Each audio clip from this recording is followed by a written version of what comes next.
Bueno, vamos a orar para empezar, ¿sí? Señor, quiero darte gracias por tu espíritu en nosotros. Quiero darte gracias por tu presencia con nosotros, Señor, y gracias porque estamos acá, porque queremos escuchar tu voz, porque, Señor, somos tus hijos, Señor, y sabemos que la única fuente, Señor, de alimento para nuestro espíritu es tu palabra, es tu presencia, Señor, y es por eso que estuvimos adorando juntos. Señor, es por eso que te estuvimos dando tu lugar. Señor, es por eso que alineamos nuestro espíritu, alma y cuerpo, Señor, a mirarte, a mirar al que está sentado en el trono y aún a abrir nuestros oídos para poder escuchar tu voz, Señor. Esa voz que nos despierta, esa voz que nos infunde aliento de vida, esa voz que nos guía, nos da dirección, Señor. Y en esta hora, Espíritu Santo, queremos seguir escuchando esa voz, esa dulce voz que nos atrae, Señor, que nos cautiva, esa dulce voz que nos enamora, Señor, y que nos habla de quién sos vos, Señor. Y es por eso que en esta hora oramos por un espíritu de revelación y sabiduría en nuestro entendimiento, Jesús, para conocerte más, para conocerte más. Espíritu Santo, te rogamos, queremos conocer a Jesús. Mostranos a Jesús. Mostranos el corazón del Padre, del Hijo y aún del Espíritu. Espíritu Santo, acá estamos y nos ponemos en esta hora a tu disposición para que tú hables, Señor, y nos muestres más de tu belleza y nos despiertes a esa belleza, Jesús, que hay en ti. En tu hermoso nombre, amén. Bueno, y quiero que me acompañen a Juan 5. Hay dos versículos que me atraparon estos días.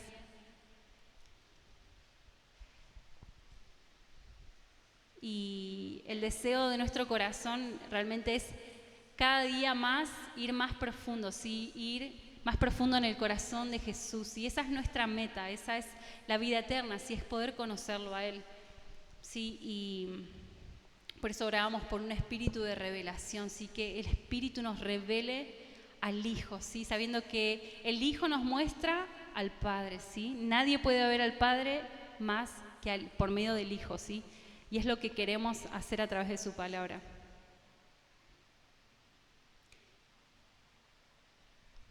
Y leemos el versículo 19 y el 20.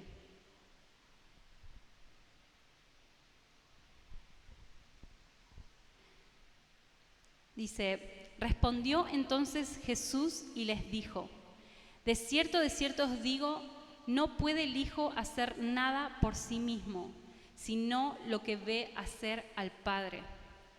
Todo lo que el Padre hace, también lo hace el Hijo igualmente. Porque el Padre ama al Hijo y le muestra todas las cosas que Él hace, y mayores obras que éstas le mostrará, de modo que vosotros os admiréis. Y saben que en este contexto Jesús viene de sanar a este hombre que por 38 años estuvo lisiado, estuvo tirado, ¿sí? No podía caminar, en este lugar llamado Betesda, ¿no? Había un paralítico. Y él viene a hacer este milagro, o casualidad, en un día de reposo, ¿no? Lo cual armó un conflicto con los judíos, ¿no? Y vemos que Jesús ya había iniciado su tiempo, su ministerio, sus últimos 3 años y medio, en el cual, lleno del Espíritu Santo, Él iba a estar operando, ¿no? Y Él, me encanta estos versículos porque nos hablan aún de todas las cosas que Él ya venía haciendo, de los milagros que Él ya venía haciendo, ¿sí? Pero aún Él decía que había algo más, ¿sí? De lo cual se iban a admirar, ¿sí? Algo más que sanar a un paralítico, más que aún sanar a un ciego y alimentar, incluso que después más adelante viene la alimentación de los 5.000 personas, ¿sí? Había algo mayor, ¿sí? Que esos milagros y prodigios, ¿sí? Y en el versículo 19, que lo vamos a volver a leer, ¿sí? Dice: Jesús le responde esto a los judíos, ¿sí? Porque los judíos vinieron a hablarle, ¿no? a Jesús: ¿por qué sanás en un día de reposo, ¿no? Y de hecho él decía: yo trabajo con mi padre trabaja, yo también trabajo.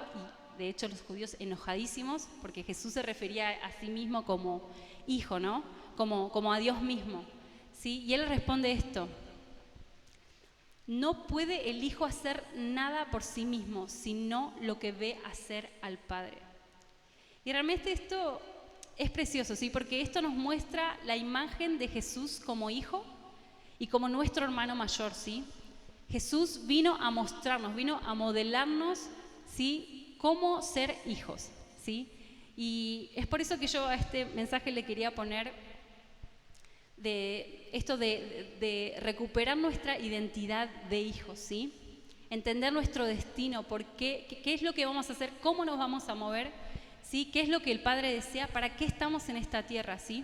Y es la manera en la que Jesús caminó y aún realizó su ministerio, ¿sí?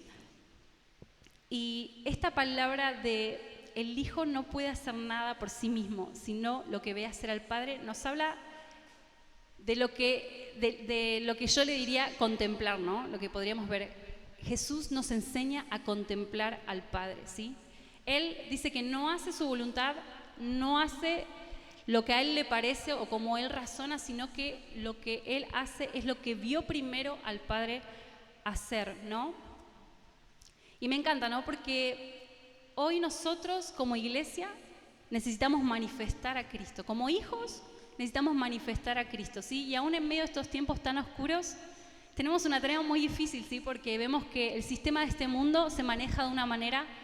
Y cuando vemos la vida de Jesús, que nos vino a traer el reino de los cielos, cómo era el reino de los cielos, vemos que es muy diferente y es muy contrario, ¿sí? Y Jesús en su caminar nos vino a enseñar cómo hacerlo, ¿sí?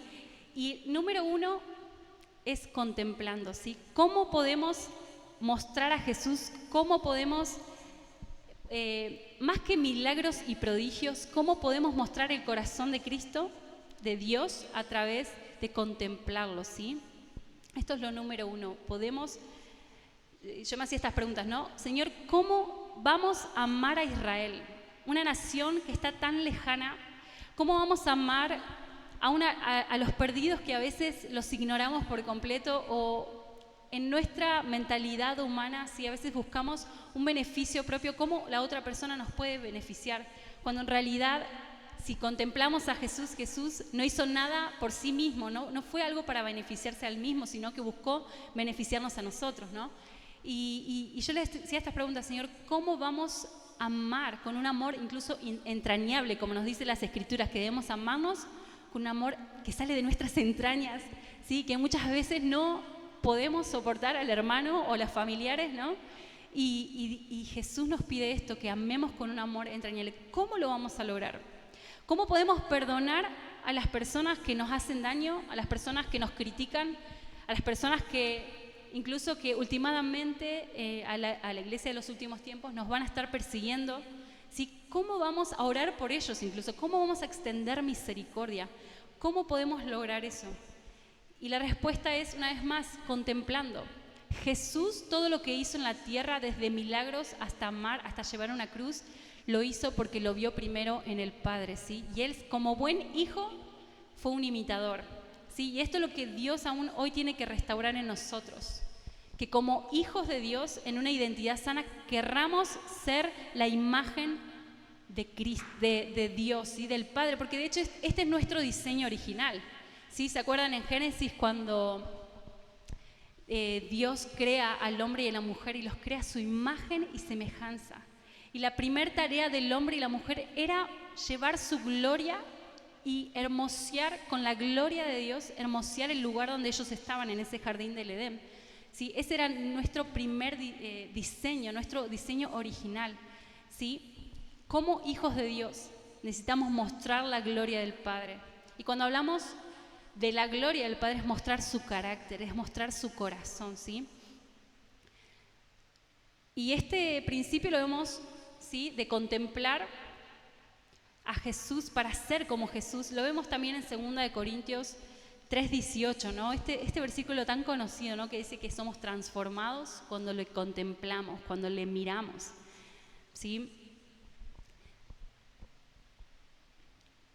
Y en este versículo tan corto, perdón, en esta frase tan corta de que el Hijo no puede hacer nada por sí mismo, ¿sí?, sino que hace lo que ve al Padre hacer.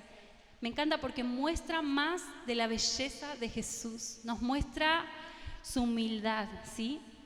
Que Él siendo Dios, ¿sí? No vino a representarse a sí mismo. Jesús no se representó a sí mismo. Él vino a ser la imagen del Dios invisible, ¿sí? Él nos mostró cómo era el Padre. Y aún cuál era el deseo del corazón del Padre.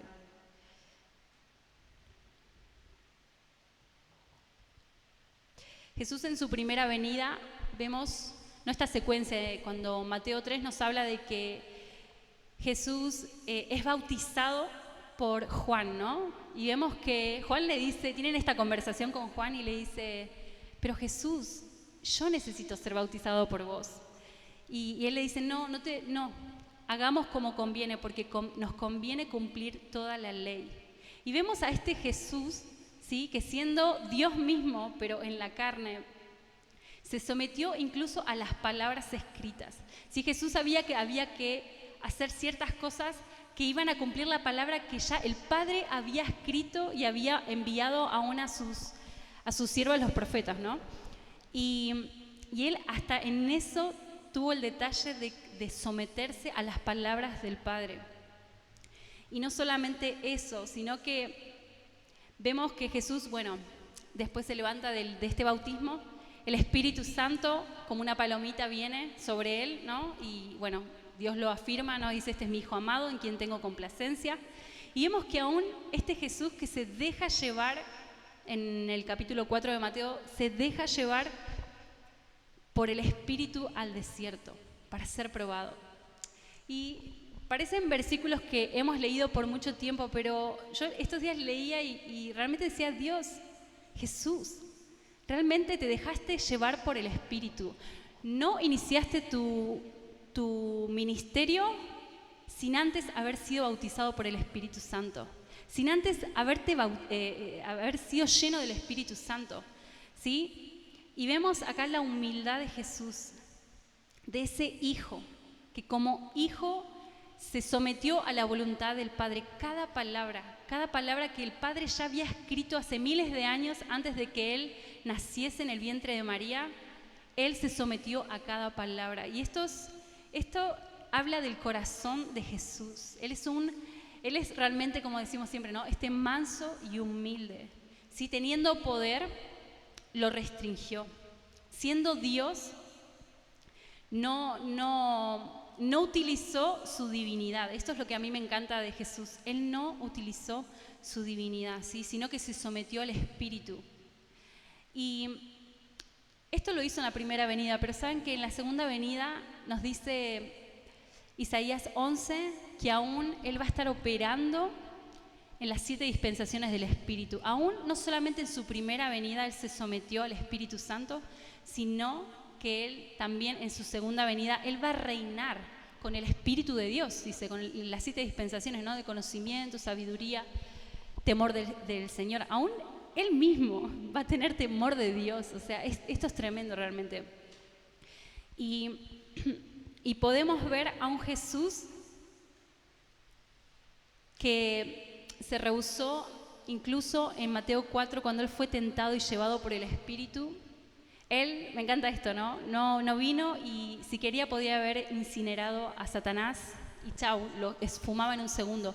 Pero aún Él se sometió aún a vencer de la manera que Dios ya había decretado, ¿sí? Que era a través de la palabra, a través de las promesas. Porque Él le decía, escrito está Satanás, escrito está Satanás, ¿sí? Y Él, si quería, podría haber utilizado o abusado de su poder, ¿no? Podría haber utilizado su divinidad, pero aún así Él operó en el Espíritu Santo. Y esto nos tiene que mostrar que así como nuestro hermano mayor se sometió al Espíritu, vivió en dependencia del Espíritu, aún así es como Jesús, esto es lo que Jesús quiere restaurar en sus hijos. No hijos independientes, sino hijos que dependen del Espíritu, que operan en el Espíritu, ¿sí? Y hoy a veces es como que hoy nos miramos y lo vemos un poco lejano, ¿no? Pero yo creo que ya llega el tiempo, ¿sí? Ya hoy Dios nos está entrenando, ¿sí? En cada situación que vivimos necesitamos depender de Dios, pero va a llegar un momento que no vamos a poder vivir sin un segundo, escuchar lo que Dios tenga para decirnos sin que Dios nos dirija un segundo, ¿sí? Aún en los tiempos que se avecinan, aún para tomar decisiones, aún para que llegue gente con muchos problemas y tener la respuesta justa para poder hablarle. Vamos a necesitar el Espíritu Santo, si bien está vivo en nosotros, pero va a estar ahí para todo, así como Jesús. Y así como Jesús dice que aún no hacían nada sin que el Padre lo hiciera primero. O sea, él es como que no se tomaba el permiso de operar en su propia carne, ¿sí? Y eso es lo que nos enseña a nosotros, ¿sí? Y es lo que Jesús quiere modelar en nosotros. Como hermano mayor quiere modelar esto en nosotros, ¿sí?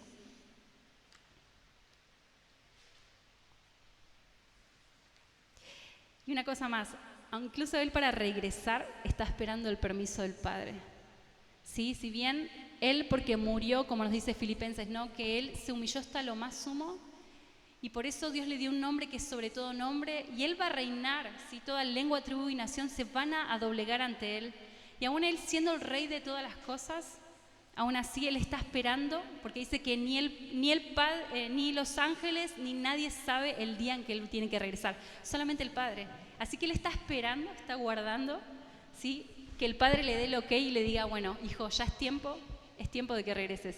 Así que realmente tenemos mucho para aprender. Yo leía esto y digo, Dios, estoy un poco lejos, pero realmente creo que tu espíritu, el mismo espíritu, sí que estuvo en Jesús, está en nosotros, ¿sí?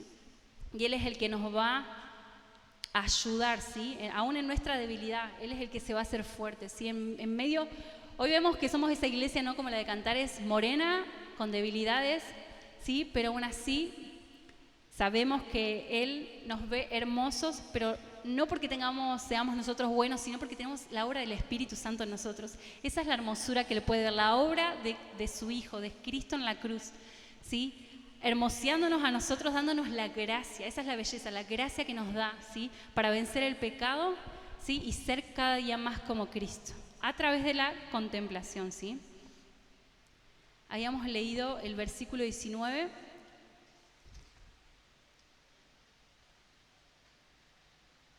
Y vamos a leer nuevamente el 20. Porque el Padre ama al Hijo y le muestra todas las cosas que Él hace. Una vez más lo leo. Porque el Padre ama al Hijo y le muestra todas las cosas que Él hace. Y mayores obras que ésta le mostrará, de modo que vosotros os admiréis. El Padre ama al Hijo. Jesús estaba confiado en el amor del Padre, ¿sí? Y aún nos invita a nosotros, ¿sí? A estar confiados de que Él nos ama. Y así como Él nos ama, nos quiere dar a conocer lo que hay en su corazón, ¿sí? Y lo que me encanta es que el Padre no solamente le mostraba a Jesús los discípulos que iba a tener, la gente que lo iba a seguir, los milagros que iba a hacer, aún el reino venidero que iba a tener Él. No solamente le mostraba eso, sino que le mostraba cuál era su voluntad. Y era que llevara la cruz, ¿sí? Que llevara su cruz. El Padre le quería enseñar a Jesús a cómo realmente se ama. Quería darle la definición de amor a la humanidad a través de su Hijo, a través de la cruz. Y amo esto de que Jesús no nos ama diciendo que todo va a estar bien, sino nos lleva a hacer lo que Él hizo primero, tomar su cruz. Si la manera de mostrarnos el amor que perdura para siempre, es a través de una cruz, es a través de darlo todo, de entregarse, ¿sí? Y una vez más, vuelvo al versículo 19 cuando dice esto, que Él no podía hacer nada sin verlo, hacerlo al Padre primero, ¿sí? Y esto de la cruz, yo me imagino a Jesús, ¿no? Lo que sostuvo a Jesús en esa cruz. Nosotros siempre leemos este versículo de puesto el gozo delante de Él, Él sufrió la cruz, menospreciando su vida, ¿no? Y y aún ese gozo puesto delante de él, yo me puedo imaginar esto, ¿no? Yo pensaba, leía esto y pensaba, se me venía esto, de que aún ese gozo puesto delante de él fue que Jesús vio a su Padre hacerlo también, tomar su cruz. Y no quiero traer confusión, porque realmente no es que Dios murió en la cruz, lo hizo Jesús, ¿sí? Jesús murió en la cruz. Pero yo pensaba en el principio, ¿no? Cuando está Adán y Eva, ¿no? Cuando Dios tiene este anhelo de tener una familia, cuando Dios tiene este anhelo de extender, de agrandar su familia, y no es que Dios no estaba conforme con Jesús y con el Espíritu Santo, Él estaba muy conforme, amaba a su Hijo. De hecho, la Trinidad siempre se han amado porque ellos son amor. Esta es la esencia del amor, ¿sí? Y en esa esencia del amor está el multiplicarse, y Dios se multiplica en una creación, en seres creados. El Dios no creado multiplica su esencia en una creación, ¿sí? En un hombre y una mujer, ¿sí? Y vemos, siempre vemos que el hombre y la mujer, bueno, meten la pata y bueno, y ya Dios tenía obviamente el corderito preparado, ¿no? Desde antes de la fundación del mundo, tiene a este cordero, pero siempre nos enfocamos en eso y nos olvidamos, nos enfocamos en cómo cayó el hombre, pero no nos enfocamos en que ese día hubo un padre rechazado, ¿sí? Dios, el Padre, nuestro Padre, fue un Padre rechazado. Y no es que Dios tiene rechazo en el corazón, por favor, no me malinterpreten. No es que Dios tiene rechazo en su corazón y tiene un rencor con nosotros, porque no hay pecado en Él, Él es puro, ¿sí? Pero nos olvidamos que Él fue un Padre rechazado, ¿sí? Porque Él creó hijos a su imagen y semejanza, y esos hijos decidieron escuchar la voz de la serpiente, la voz de alguien que vino de afuera del jardín, en vez de escuchar al que los había creado, al que los había diseñado, ¿sí? Al que incluso les había dado gobierno, ¿sí? Sobre la tierra, el que le había dado un don para gobernar sobre la tierra, ¿sí? Y vemos que este Dios fue rechazado, y este es el dolor que solemos hablar de Dios, ¿no? El dolor de Dios. ¿Vieron? Cuando hablamos del dolor de Dios, hablamos de esto, de que hay un dolor en su corazón. Y una vez más, no es que Dios tiene rechazo, ¿sí? Pero lo rechazamos, la humanidad rechazó a Dios. Y Dios tuvo que tomar su cruz, no lo digo físicamente, pero sí tuvo que entregar a su Hijo. Él aún sabiendo que el hombre lo iba a negar, sabiendo las cosas de antemano, aún así Él dijo, vamos igual, vamos, yo tengo un plan, ¿sí? Y el plan iba a ser aún tener que sacrificar a su Hijo, ¿sí? A su Hijo unigénito. Y esa es la cruz que el Padre tuvo que tomar al principio, ¿sí? Por eso decimos una vez más, como vimos en el versículo 19, Jesús no podía hacer nada que no viera hacer primero al Padre. Y yo creo que ese fue, en el versículo 20, ese fue el gozo puesto delante de Jesús, para que lo llevó a menospreciar su vida hasta la muerte, porque aún Él lo hizo porque Él dijo, yo soy su Hijo, si mi papá lo hizo, yo también lo voy a hacer. ¿Saben? Incluso pensando en esto, ¿no? La cruz que Dios tuvo que tomar, incluso de poner su nombre en el juego, ¿sí? Su nombre aún en la historia, para ser repudiado por muchas generaciones, porque por miles y miles de años, si bien Él siempre tuvo un plan y lo va a culminar, y de hecho Él lo sabe, pero durante muchos años Él tuvo que aguantarse, por así decirlo, el reproche de muchas personas que lo han odiado, que han blasfemado en contra de su nombre. Aún su nombre quedó mal visto muchas veces por medio del pueblo de Israel, ¿sí? Cuando Dios los tenía que disciplinar, porque Él era un padre, ¿sí? Lo tenía que disciplinar, y vemos todas estas cosas que han pasado con Israel durante la historia. Y es como que los gentiles decían, ¿y dónde está el Dios de Israel? A ver, el Dios de Israel no era que los iba a librar, no era que era el más poderoso, no era que ya lo libró de Egipto. Y vemos esta manera del hombre degradar a Dios, insultar a Dios, y Dios aún así, sabiendo todo, Él tomó su cruz, ¿sí? Él se negó y entregó a su Hijo, sabiendo que muchos lo iban a odiar y iban a blasfemar en contra de su nombre, y que su nombre iba a quedar mal parado, ¿sí? Pero vemos que Él así, como dice 1 Corintios 13, ¿no? Que nos habla de esto de cómo es el amor. El amor todo lo sufre. Su amor fue mayor, ¿sí? Su amor no se dio por vencido, ¿sí? Nunca deja de ser, no busca lo suyo, no busca lo suyo, ¿sí? Y esto es lo que Jesús nos vino a enseñar en esa cruz, ¿sí?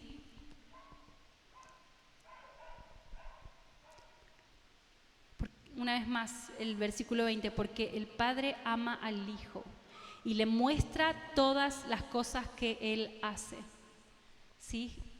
Dios le confió a su Hijo, Hijo, esta es la manera en la que yo quiero que enseñes a la humanidad a amar. Esta es la verdadera definición. Aún en medio de un mundo donde amar, el ser humano toma este concepto de amar como algo en el cual solamente yo me tengo que beneficiar, es algo muy egoísta, me beneficio yo y todo se trata de que yo esté bien y todo se trata de que a mí me suplan y que es todo momentáneo, si lo siento o no lo siento, todo es una emoción, ¿sí? Este amor que hoy el hombre quiere definir es una emoción, sí que se esfuma, ¿sí? Porque hoy amamos a alguien y otro día nos puede hacer algo y lo odiamos, ¿no?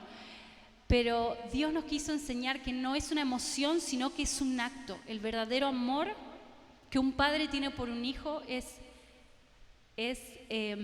entregarse, es darse, es negarse a uno mismo, que no busque lo suyo, sino que busca el bienestar del otro. Y eso es lo que Jesús lo hizo, no con palabras, sino con acciones.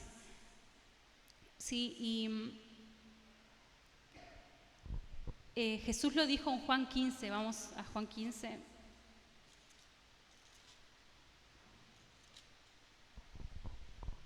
Del 12 al 13 leemos. Este es mi mandamiento, que os améis unos a otros, como yo os he amado. Nadie tiene mayor amor que este, que uno ponga su vida por sus amigos. Y qué tremendo, ¿no? Nos da un mandamiento de amarnos, pero amarnos unos a otros como Él nos amó a nosotros primero, ¿no? Y vemos que la manera de amar es no cuando me va todo bien o cuando esta persona me cae bien o cuando no. Incluso nos va a pasar con Israel últimamente, ¿sí?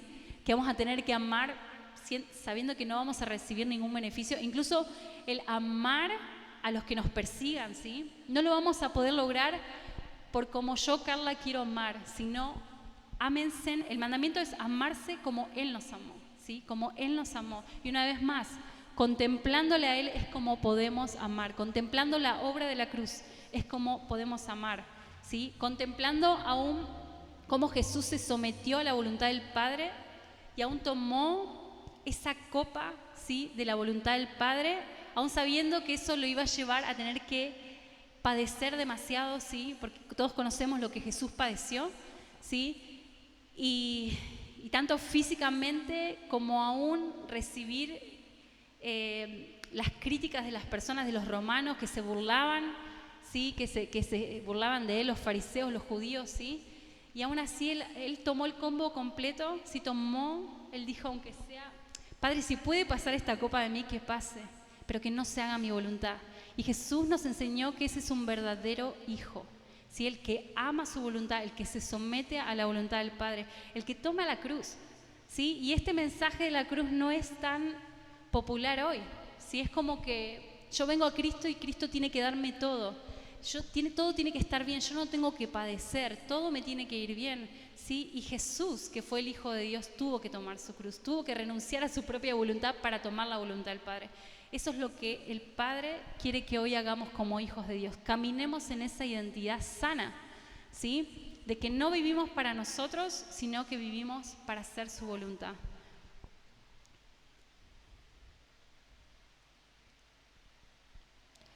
Efesios 5, 1 al 2 vamos a leer.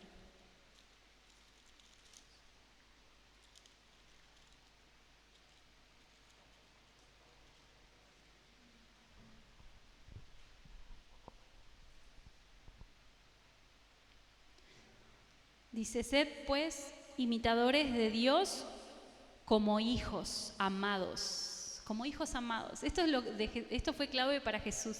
Jesús imitó al Padre porque entendía que era un hijo amado, ¿sí? Y es lo que aún hoy nos anima a nosotros, ¿sí? Dice, andad en amor, como también Cristo nos amó. Una vez más, nos lleva a que amemos como Él nos amó. Y se entregó a sí mismo por nosotros, ofrenda y sacrificio a Dios en olor fragante. Aún este sacrificio de amor de Dios, de entregarse, de Jesús, de entregarse por nosotros, fue una ofrenda y un sacrificio a Dios en olor fragante, ¿sí? Y Jesús, una vez más, como nuestro hermano mayor, es lo que nos está invitando, ¿sí? A caminar, ¿sí? En esa madurez, en ese negarnos, en ese morir para ser un olor fragante. Y recordaba Cantares, y vamos a leer Cantares 1:12.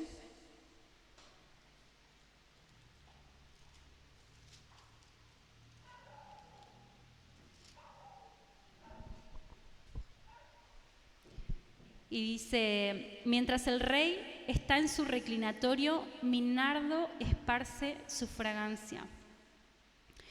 Y antes de esto es lo que dice la esposa, ¿no? Antes de esto, en el versículo del 9 al 11, el esposo la está describiendo a esta esposa, ¿no? Y está describiendo sus mejillas, que son sus emociones, está describiendo su cuello, ¿sí? Que es su voluntad doblegada, ¿sí? Y para que después en el versículo 12 dice esto de que mientras el rey está en su reclinatorio, mi nardo esparce su fragancia, ¿sí? Y esta fragancia que nosotros podemos esparcir y darle a Jesús, ¿sí? Es también nuestra muerte, ¿sí? Es nuestra voluntad, como él la describía unos versículos antes, esa voluntad doblegada, ese negarnos a nosotros mismos. Nosotros entendemos que Jesús, sí, de hecho vamos a leer versículo 13. Dice, mi amado es para mí un saquito de mirra que reposa entre mis pechos. Y está hablando de que su amado, que ella tiene un saquito de mirra entre sus pechos, ¿sí? Y ese saquito de mirra está representando lo que Cristo hizo en la cruz, ¿sí? La mirra representa la muerte, ¿sí? Y esa fragancia de que Cristo muere en la cruz es algo con lo cual nosotros todos los días estamos agradecidos y decimos, Dios, gracias, gracias. Como leímos recién, fue un olor fragante. Esto fue una ofrenda para Dios. Tu vida rendida, tu vida entregada, tu muerte en la cruz es un olor fragante para Dios. Pero aún así nosotros también tenemos algo para darle, ¿sí? Nosotros también tenemos una fragancia para darle a Jesús. No solamente es lo que Él hizo en la cruz, Él también espera algo de nosotros, ¿sí? Ese Rey, ¿sí? Que es nuestro amado, que es nuestro Padre, ¿sí? Está esperando algo de nosotros, ¿sí? Y hay un nardo que se empieza a esparcir cuando nosotros empezamos a negarnos a nosotros mismos, ¿sí? Y a dejar nuestra voluntad, nuestros razonamientos, nuestras maneras, ¿sí? Lo que nosotros creemos que debemos hacer o cómo tiene que ser, y cuando menguamos y podemos ser transformados mediante la renovación de nuestro entendimiento, ¿sí? Como nos dice su palabra. Y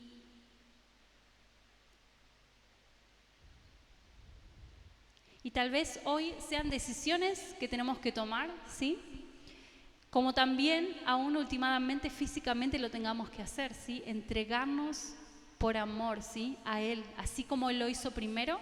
Creo que esa vez va a ser la prueba de fuego, ¿no? La prueba final, ¿sí? Pero sabemos que todo esto no es para muerte, sino que va a ser para vida, ¿sí? Y hoy Dios nos está preparando, ¿sí? Hoy Dios quiere sanar nuestra identidad, ¿sí? De hijos, que caminemos no como huérfanos, que no tenemos padres, que no somos amados, que no somos vistos por Él, sino como hijos que pueden esparcir ese perfume agradable, ¿sí? Tenemos algo para darle a Él, ¿sí? Y una de las cosas que quería hablar muy breve es esto de que necesitamos pedirle al Espíritu Santo que nos transforme mediante la renovación de nuestro entendimiento, así como iglesia, porque creemos que el tener que darnos por Dios tiene una connotación mala, ¿sí? Es como que sufrimos pérdida, ¿no? Y la Biblia es muy explícita de que todo lo que nosotros hagamos, para que sea para ganar a Cristo, no es pérdida, sino que es ganancia, ¿sí? El que quiera ganar su vida, la va a perder, ¿sí? El que la quiera perder, la ganará, ¿sí? Y eso es así. Aún el camino, no recuerdo este versículo, pero también me encanta este versículo, ¿no? Que habla de que el camino que nos lleva a la vida es estrecho, pero aún el ancho es el camino que nos lleva a la perdición, ¿sí? Y tenemos que entender que Dios nos renueve en el entendimiento para entender que estar muertos con Él, ser crucificados a esta era, a este sistema, sí, que nos dice, no, tenés que ganar, no tenés que perder, tenés que ganar. Si tenemos que morir a esto, si tenemos que ser crucificados aún en esta manera de pensar, ¿sí? Que este sistema nos ha inculcado, para tomar y ser modelados por la palabra de Dios, lo que Él dice que es bueno, lo que Él dice que es ganancia, ¿sí? Y vamos a leer Apocalipsis 12.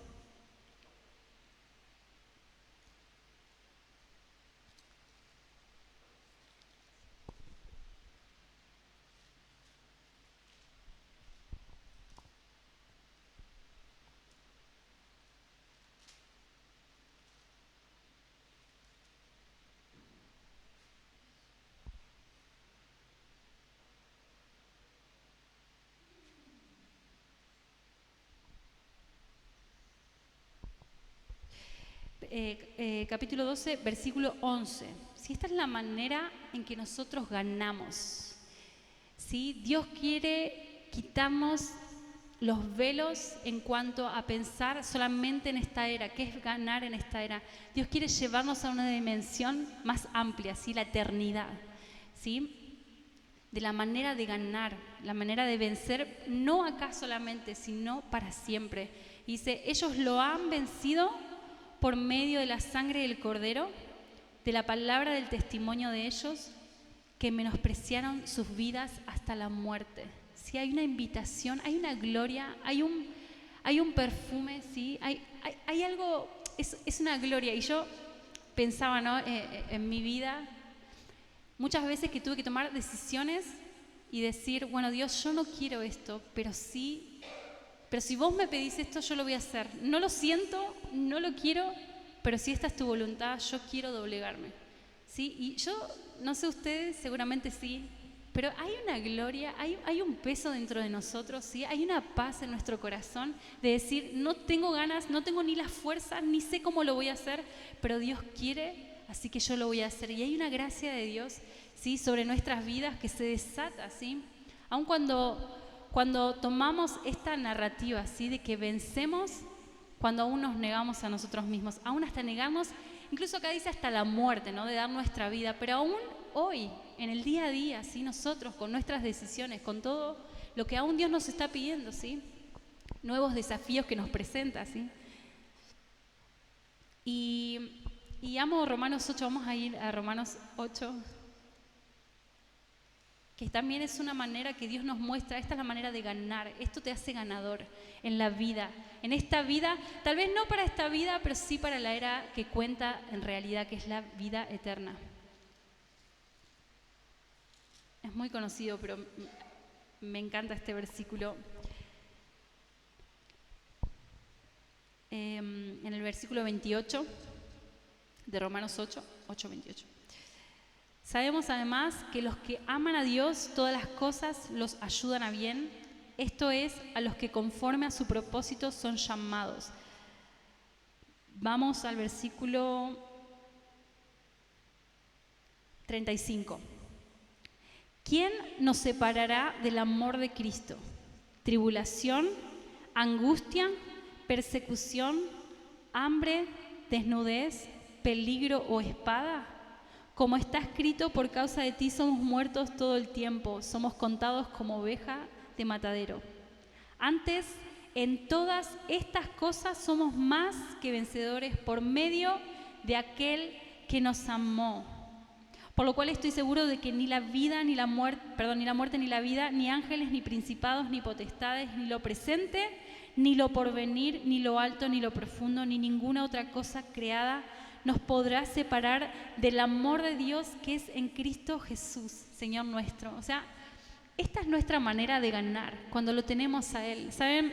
Podemos estar, y creo que vamos camino a eso, ¿sí? Bíblicamente, de que podemos estar pasando hambre, podemos estar desnudos, podemos no tener una estabilidad económica, podemos incluso sufrir la muerte misma, ¿sí? La persecución misma.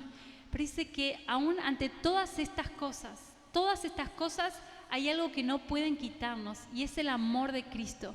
Es saber que estemos o no estemos, como decía, ¿no? Pablo, sea que vivamos o que muramos, somos de Él, estamos con Él y estaremos con Él para siempre.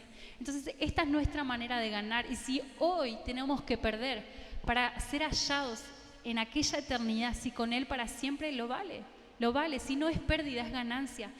Por eso es que quería compartirte estos versículos, porque realmente necesitamos cambiar, ser transformados mediante la renovación de nuestro entendimiento, a lo que Dios llama pérdida y a lo que este mundo sí llama pérdida o ganancia.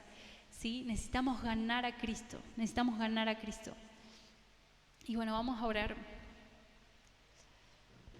Señor, yo quiero darte gracias porque enviaste a Jesús en esa cruz para enseñarnos lo que significa amar en realidad, amar en verdad. Toda la verdad está en Cristo, el testimonio de Cristo es verdadero, Él es el testigo fiel. Y nos has mostrado que no hay mayor amor que el dar tu vida por otros, Señor, y esto es lo que nos va a sostener aún en los tiempos tan difíciles que vendrán. Señor, no hay otro amor mayor.